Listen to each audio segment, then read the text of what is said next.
الحمد للہ رب العالمین والعاقبۃ للمتقین والصلاة والسلام علی سید الانبیاء والمرسلین وعلی آلہ واصحابہ اجمعین اما بعد اعوذ باللہ من الشیطان الرجیم بسم اللہ الرحمن الرحیم ذرہم یأکلوا ویتمتعوا ویلہہم الامل فسوف یعلمون صدق اللہ العظیم اللہم صلی علی سیدنا و مولانا محمد معدن الجود والکرم وآلہ وصحبہ وبارک وسلم الصلاة والسلام علیک یا سیدی یا رسول اللہ وعلی آلک واصحابک یا سیدی یا حبیب اللہ۔ حمد و صلاۃ کے بعد اللہ تبارک و تعالی نے قرآن مجید میں ارشاد فرمایا، کفار کے بارے میں فرمایا ذرہم یأکلوا ویتمتعوا، آپ ان کو چھوڑ دیں کھانے کے لیے اور دنیاوی فائدہ اٹھانے کے لیے، ویلہہم الامل، اور انہیں ان کی امیدوں میں مشغول رہنے دیں، فسوف یعلمون، یہ ان قریب جان جائیں گے۔ کھانا پینا، برتنا، لمبی چوڑی امیدیں باندھنا، اس میں ہی ان کو مشغول رہنے دیں۔ اسلام لمبی امیدیں بنانے سے یا مستقبل کی منصوبہ بندی کرنے سے انسان کو منع نہیں کرتا۔ اپنے بچوں کے لیے، آنے والے وقت کے لیے اچھی منصوبہ بندی کرے۔ نبی اکرم صلی اللہ تعالیٰ علیہ وآلہ وسلم نے حدیبیہ میں صلح کی تھی تو 1 سال کی امید بھی دلائی تھی کہ اگلے سال ہم عمرہ کریں گے۔ نبی اکرم صلی اللہ تعالیٰ علیہ وآلہ وسلم نے منصوبہ بندی فرمائی، صحابہ کرام علیہم رضوان کو اجازتیں عطا فرمائیں۔ صحابہ کرام علیہم رضوان میں سے بڑی جلیل القدر شخصیات تھیں جو کوشش کرتی تھیں، منصوبہ بندی کرتی تھیں، اور جن کو بظاہر دنیا کہا جاتا ہے اس کے لیے بھی جد و جہد ہوتی تھی، جیسا کہ حضرت عثمان غنی رضی اللہ تعالیٰ عنہ کاروبار کرتے تھے، حضرت عبد الرحمن ابن عوف رضی اللہ تعالیٰ عنہ کاروبار کرتے تھے، منصوبہ بندی کرتے تھے، لیکن ظاہری طور پر تو یہ لگ رہا تھا کہ وہ کاروبار کرتے ہیں، لیکن دراصل تو وہ جو کماتے تھے وہ دین اسلام کی خدمت کے لیے کمایا کرتے تھے، اللہ تعالیٰ کے بندوں پر خرچ کرنے کے لیے کمایا کرتے تھے۔ منع نہیں کیا جاتا دین کے اندر، اسلام منع نہیں کرتا کہ آپ اچھی منصوبہ بندی کریں، آپ مستقبل کے لیے اچھی پلاننگ کریں، آپ ادارے قائم کریں، آپ تعلیم کے میدان میں، صحت کے میدان میں آپ لوگوں کے لیے بنیادی ضروریات فراہم کرنے کے لیے اچھی منصوبہ سازی کریں۔ آپ وہ سارے وسائل جس کی دین کے اندر اجازت اور گنجائش ہے اور جس کا انسانوں کو فائدہ ہو سکتا ہے اور انسان جن سے فائدہ حاصل کر سکتا ہے، وہ سارے کام کریں، دین منع نہیں کرتا۔ لیکن فقط دنیا میں گر جانا اور منصوبہ بندی جتنی بھی کرنا، امیدیں جتنی بھی وابستہ کرنا، پلاننگ جتنی بھی کرنا، وہ فقط اپنی دنیا داری کے لیے کرنا، یہ ایک نفسیاتی مسئلہ ہے، یہ روحانی بیماری ہے۔ میں دنیا کیسے اکٹھی کر سکتا ہوں، میں لوگوں میں مشہور کیسے ہو سکتا ہوں، میں پیسے کیسے جمع کر سکتا ہوں، آنے والے وقت میں میں کس طرح لوگوں کے بیچ رہ کے ان پر حکومت کر سکتا ہوں، یہ نفسیاتی الجھن ہے، یہ بندے کو پوری طرح الجھا دیتی ہے، انسان کمزور پڑ جاتا ہے۔ انسان منصوبہ بندی کرے مستقبل کی اچھی نیتوں کے ساتھ، لوگوں کے فائدے کے لیے، لیکن ایک بات کا وہ ضرور خیال رکھے کہ وہ دنیا سے جانے والا ہے، اسے رب کی بارگاہ میں پیش ہونا ہے،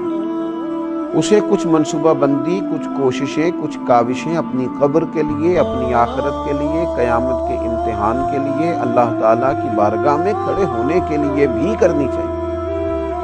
وہ سارا کچھ، جتنا کچھ بھی اللہ نے اسے صلاحیت دی ہے، اگر وہ اپنی ساری صلاحیتیں فقط دنیا داری میں ہی لگا دے گا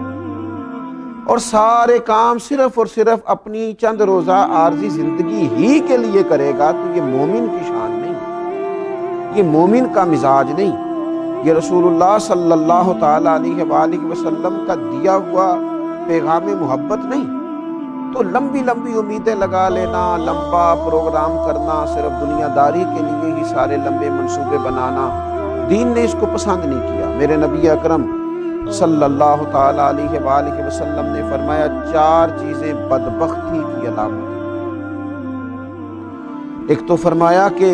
آنکھوں کا خشک ہو جانا کبھی بھی اللہ کے خوف سے ان میں آنسوؤں کا نہ آنا بدبختی کی علامت ہے۔ دوسرا رسول اللہ صلی اللہ تعالی علیہ وسلم نے فرمایا دل کا سخت ہو جانا یہ بدبختی کی علامت ہے، کہ تیرے دل میں کسی کے لیے درد نہ ہو، تیرا دل کسی کے لیے نرم نہ ہو، تیری طبیعت میں کبھی کسی بندے کے لیے ہمدردی پیدا نہ ہو، یہ بدبختی کی علامت ہے۔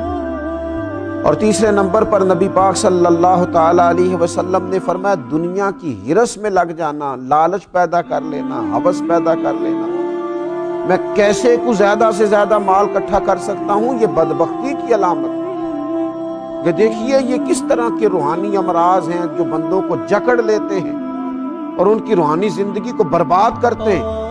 چوتھے نمبر پر میرے نبی پاک صلی اللہ تعالی علیہ وآلہ وسلم نے فرمایا لمبی امیدیں وابستہ کرنا، بدبختی کی علامت۔ تو دنیا کے لیے مال جمع کر، دنیا کے لیے اسباب پیدا کر، تو دنیا کے لیے کوشش کر، پر یہ بھی تو دیکھنا تو نے دنیا میں رہنا کتنا عرصہ، یہ بھی تو دیکھنا کتنے لوگ تھے جو چلے گئے، کتنے لوگ تھے جو اپنا وقت گزار گئے۔ تو اپنی زندگی کے اندر امیدوں کو اتنا لمبا کر لینا، دنیا کے لیے منصوبہ بندی اتنی لمبی کر لینا، میں پہلے پڑھوں گا، پھر میں لکھوں گا، پھر میں نوکری کروں گا، پھر میں مال کماؤں گا، یہ بات ختم ہوتی ہے تو پھر شادی کا سلسلہ، شادی ہو گئی، اب بچے پیدا ہوں گے، اب ان کو میں بڑا کروں گا، اب ان کی تعلیم ہوگی، اب ان کے نکاح ہوں گے، اب یہ سیٹ ہوں گے، معاملہ ختم ہو گیا۔ اور بھئی یہ ساری منصوبہ بندی آپ کی ہے، اس کریم کی حکمت پتہ نہیں کیا ہے۔ کتنے لوگ تھے دنیا میں جو آئے، بچے تو تھے پر بڑے نہ ہو سکے، کئی جوان تو ہوئے پر بوڑھے نہ ہو سکے، کئی بڑے تو ہوئے نکاح تک نہ پہنچ سکے، کئیوں کے نکاح تو ہوئے لیکن اولاد تک نہ، کئیوں کی اولاد تو ہوئی لیکن ان کو پلتا نہ دیکھ سکے، ان کے بیاہ نہ دیکھ سکے، ان کے معاملات اپنی آنکھوں سے نہ دیکھ سکے۔ اچانک آ گئی موت، اللہ کے حضور حاضری کا وقت آ گیا اور جانا پڑا۔ تو امیدوں کو تھوڑا سا کم کیا جائے، اتنی لمبی امیدیں وابستہ کر لینا، اتنا لمبا مزاج پیدا کر لینا، یہ انسانی طبیعت کے تقاضوں کو بگاڑ دیتا ہے، یہ دل میں روحانی طور پر تکلیف برپا کرتا ہے۔ میرے نبی اکرم نور مجسم صلی اللہ تعالی علیہ وآلہ وسلم نے ارشاد فرمایا، حضرت عبداللہ ابن عمر کہتے ہیں حضور نے میرے کندھوں کو پکڑ کے کہا تھا دنیا میں اس طرح رہنا جس طرح کوئی مسافر رہتا ہے یا راہگیر رہتا ہے۔ تم تھوڑے وقت کے لیے یہاں آئے ہو، اس وقت کا تعین کرنا، اپنے آپ کو مسافروں کی طرح اور راہگیروں کی طرح رکھنا اور اس طرح کر کے اپنے معاملات زندگی کو گزارنا۔ کہاں بھائی، لوگوں نے تو پکی جائیدادیں بنا لی، ڈھیر سارے لوگ ایسے ہیں جن کی زندگی میں سارے منصوبے ہیں، ریٹائر بھی ہونا ہے دنیا کے معاملات سے، لیکن مرنا ہے، قبر میں جانا ہے، اللہ کے حضور حاضر ہونا ہے، اس پر تو توجہ ہی کوئی نہیں، اس کا تو پروگرام ہی نہیں ہے، اس کے بارے میں تو غور و فکر ہی نہیں ہے، اس کے لیے تو منصوبہ بندی ہی نہیں ہے، اس کے لیے تو اعمال خیر جمع کرنے کا جذبہ ہی نہیں ہے۔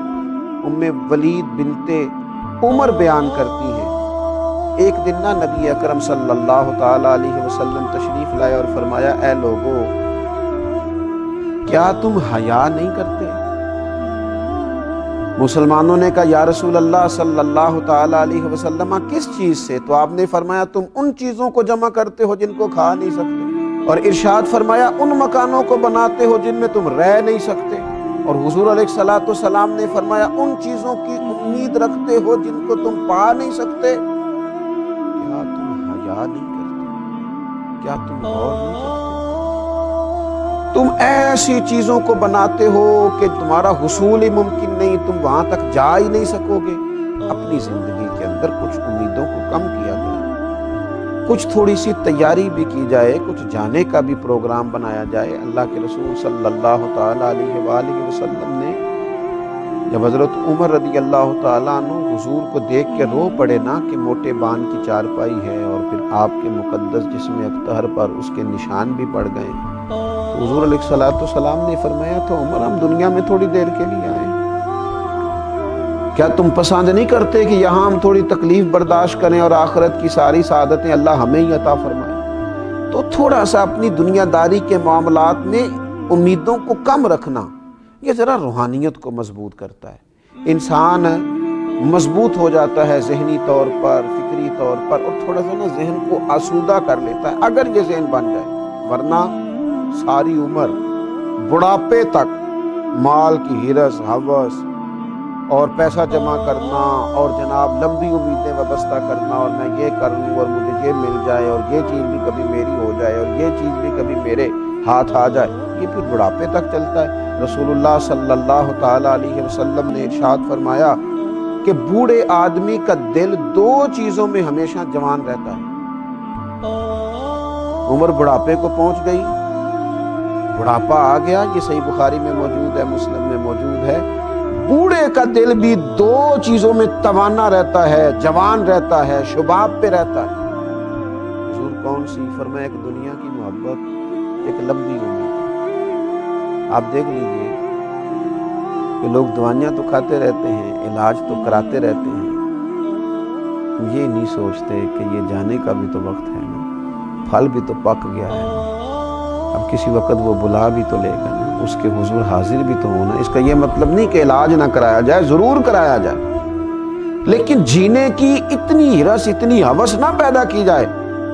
بلکہ اللہ کے بندے نے جانا ہے، اس کی بارگاہ میں حاضر ہونا ہے، تو لمبی امیدیں قائم کرنا نفسیاتی مسئلہ ہے۔ یہ لمبی امیدوں کا بنا لینا یہ روحانی طور پر کمزور کر دیتا ہے، بندے کے روحانی مسائل بن جاتے ہیں۔ اللہ تبارک و تعالی ہمیں اتنی ہی دنیا داری عطا کرے جتنی ہمارے حق میں بہتر ہے۔ اللہ تبارک و تعالی ہمیں صبر کی دولت عطا کرے، اللہ ہمیں قناعت کی توفیق عطا کرے، اللہ تعالی ہمیں اپنے فیصلوں پر راضی رہنے کی ہمت نصیب کرے۔ اللہ تبارک و تعالی ہمارے دلوں میں وہ جذبات پیدا کرے کہ جن جذبات کے ساتھ ہم اپنے رب کریم کو راضی کر سکیں۔ ایسی خواہشات ہی ہمارے دلوں میں نہ آئیں جو خواہشات دلوں کو توڑ دیں، طبیعتوں کو بے چین کر دیں۔ ایسی خواہشات ہوں جن کے پیچھے لگ کے ہمارے دل روحانیت سے نکل جائیں، اللہ تبارک و تعالیٰ کی محبت سے خدا نہ کرے دور ہو جائیں۔ اللہ تبارک و تعالیٰ اپنی رحمت ہم سب کے شامل حال فرمائے۔ وما علینا الا البلاغ۔